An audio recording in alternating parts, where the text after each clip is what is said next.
நீலகிரி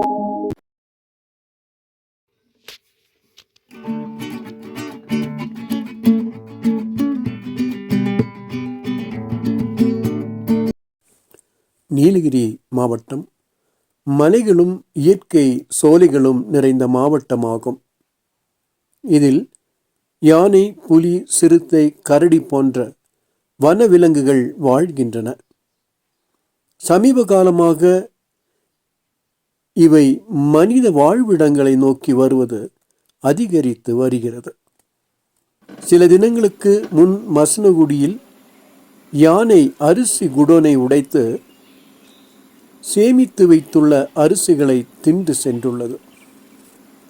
அடுத்து மாயார் கிராமத்தில் வீட்டிற்குள் புகுந்த நாயை வேட்டையாட முயன்ற சிறுத்தையை வீட்டின் உரிமையாளர் வீட்டை மூடியதால் வீட்டிற்குள் சிக்கிக் கொண்டது.